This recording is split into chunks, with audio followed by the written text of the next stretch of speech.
स्वामी समर्थ की कहानी एक प्रेरणादायक और अद्भुत कथा है जो भगवान की कृपा, साहस और सच्चे भक्त की भक्ति को दर्शाती है।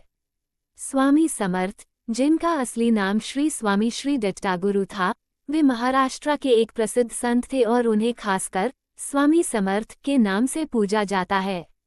स्वामी समर्थ का जन्म 15वीं शताब्दी के आसपास हुआ था और वे भगवान दत्तात्रेय के अवतार माने जाते हैं।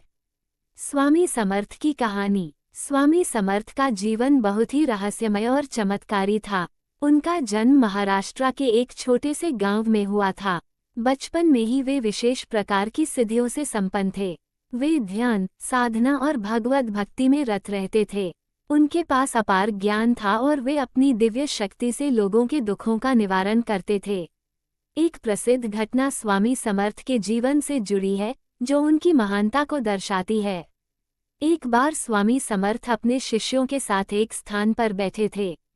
तभी वहां एक व्यक्ति आया जो बड़ी परेशानी में था। वो व्यक्ति अपने गांव के बारे में बताता है कि वहां अकाल पड़ा हुआ है और लोगों को खाने पीने की बहुत समस्या हो रही है। स्वामी समर्थ ने उस व्यक्ति से कहा कि तुम अपने गांव लौट जाओ और वहां जो भी उपेक्षित लोग हैं उन्हें खाने का सामान दो और फिर वे सब ठीक हो जाएंगे। स्वामी ने अपनी शक्तियों से गांव में जलवायु में परिवर्तन किया और अकाल समाप्त हो गया। स्वामी समर्थ के कई चमत्कारी कार्य थे। वे मरीजों को स्वस्थ करने के लिए जाने जाते थे और साथ ही वे किसी भी दुखी व्यक्ति की मदद करते थे। उनकी शक्ति इतनी महान थी कि लोग उन्हें भगवान का अवतार मानते थे। स्वामी समर्थ का जीवन सत्य और भक्ति का प्रतीक था।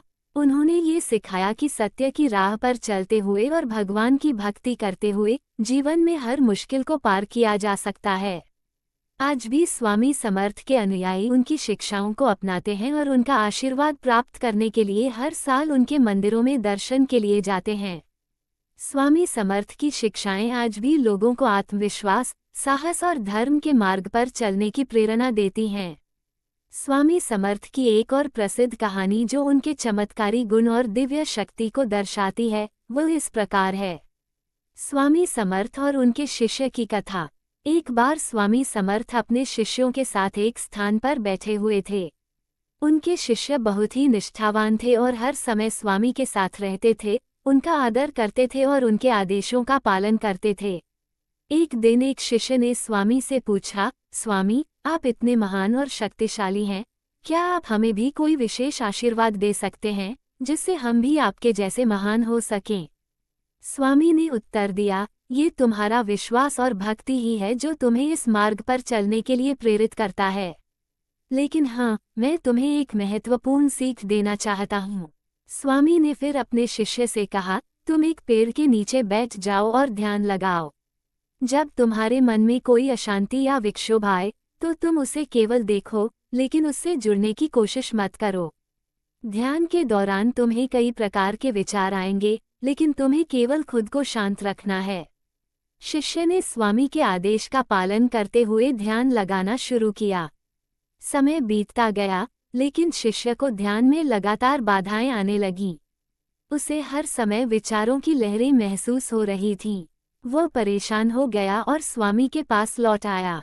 उसने स्वामी से कहा, स्वामी, मैंने कोशिश की, लेकिन मेरा ध्यान नहीं लग पा रहा है। मुझे कई प्रकार के विचार आ रहे हैं और मैं उनसे मुक्त नहीं हो पा रहा हूँ। स्वामी हंसते हुए बोले, जो तुमने अनुभव किया वही ही सही है। तुमने देखा कि विचार आ रहे हैं, लेकिन तुम उनसे नहीं जुड़े। यही सच्चा ध्यान है। जब तुम अपने विचारों और भावनाओं से जुड़ना छोड़ देते हो, तभी तुम आत्मा की सच्चाई को महसूस कर पाते हो। स्वामी की यह शिक्षा शिष्य के लिए बहुत महत्वपूर्ण साबित हुई। उसने समझा कि ध्यान का मतलब यह नहीं है कि विचारों को रोकना, बल्कि उनका निरीक्षण करना और उनसे प्रभावित न होना है। स्वामी की इस सरल लेकिन गहरी शिक्षा ने शिष्य को आध्यात्मिक मार्ग पर और भी आगे बढ़ने के लिए प्रेरित किया। ये कहानी यह संदेश देती है कि ध्यान और साधना का उद्देश्य विचारों से मुक्त होना नहीं, बल्कि उनके प्रति हमारी प्रतिक्रिया को नियंत्रित करना है। स्वामी समर्थ ने अपने जीवन से हमें यही सिखाया कि आत्मा की शांति और ईश्वर के प्रति भक्ति से ही जीवन की वास्तविक सफलता प्राप्त की जा सकती है।